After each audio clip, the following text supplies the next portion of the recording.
Hello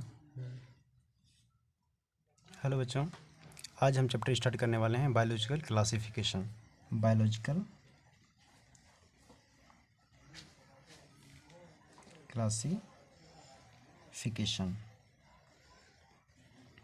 biological classification biological classification earliest classification system given by Aristotle, यानी कि सबसे पहले एरिस्टोटल ने क्या काम किया था, दो पार्टों में डिवाइड किया था। एक तो थे प्लांटी, दूसरा था Animalia.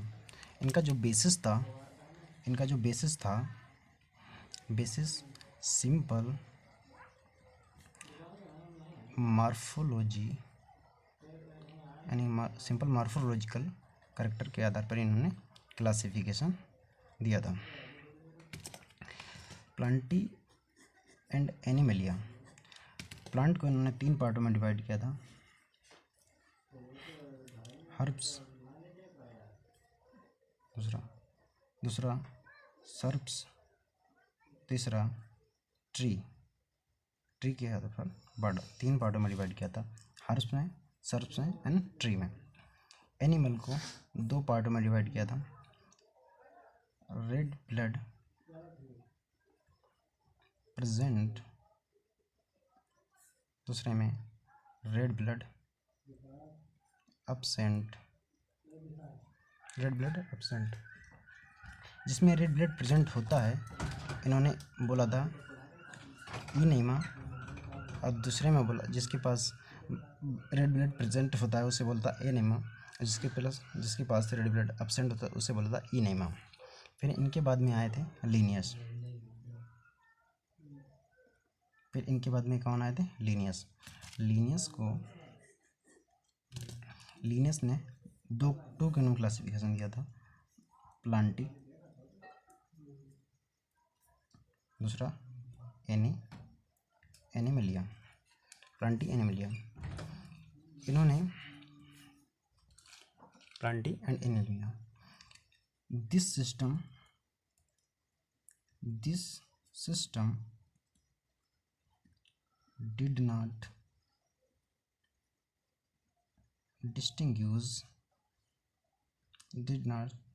distinguish between the eukaryotes and prokaryotes। दूसरा यूनिसेल्युलर एंड मल्टी सेल्युलर। तीसरा फोटोसिंथेटिक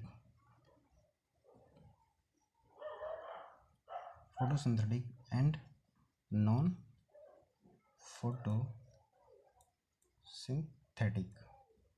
फोटोसिंथेटिक।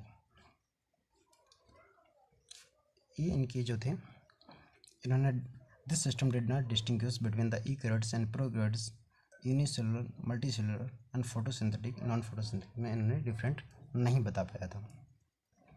फिर इनके जो बेसिस था, लीनियस का बेसिस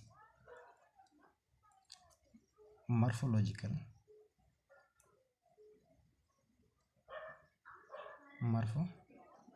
आधार पर, जैसे कि अदर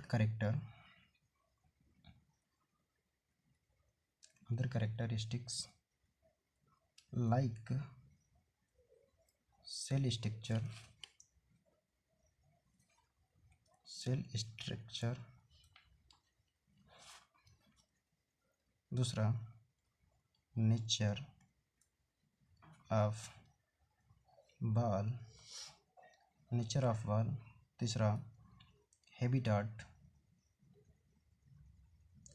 चौथा मेथड ऑफ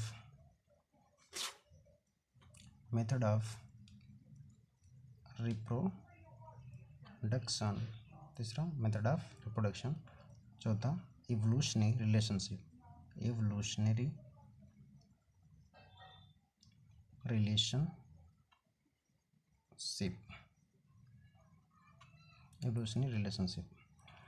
फिर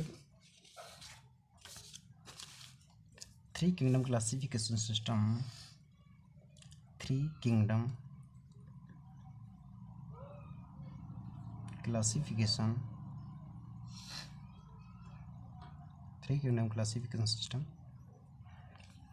हेकल ने दिया था, हेकल ने दिया था। फोर किंगडम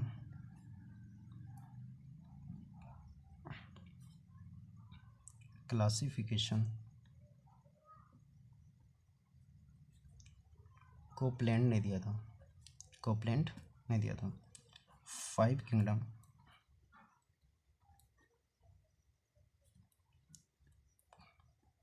क्लासिफिकेशन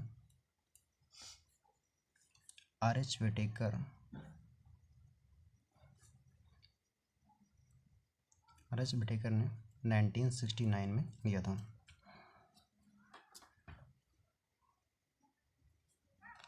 हाँ, फिर से दोबारा समझ लो। अरिस्टोटल ने टू किंगडम दिए थे, Plantae and Animalia, on the basis of simple morphological character के आधार पर इन्होंने बांटा था। यानी कि प्लांट को तीन पार्टों में डिवाइड किया था, herbs, shrubs and tree. Animal की बात करते हैं तो एनिमल रेड ब्लड सेल्स जिसमें प्रेजेंट होती है तो इन्होंने बोला था एनेमा, रेड ब्लड सेल्स जिसमें एब्सेंट होती है इन्होंने बोला था इनेमा। फिर इनके बाद आए थे लीनियस, लीनियस ने टू किंगडम दिया था, एक तो था प्लांटी, दूसरा था एनिमलिया। इनकी कुछ डिस्टिंग्विश नहीं किया था, did not distinguish eukaryotes, prokaryotes, unicellular, multicellular, photosynthetic, non photosynthetic. And the basis of morphology के आधार पर इन्होंने बांटा था, जैसे कि other characters like cell structure, nature of cell wall, habitat, method of reproduction, evolutionary relationship. फिर थ्री किंगडम क्लासिफिकेशन सिस्टम जो दिया था हेकल ने दिया था, फोर किंगडम कोपलैंड ने दिया था, फाइव किंगडम आर.एच. विटेकर ने 1969 में दिया था।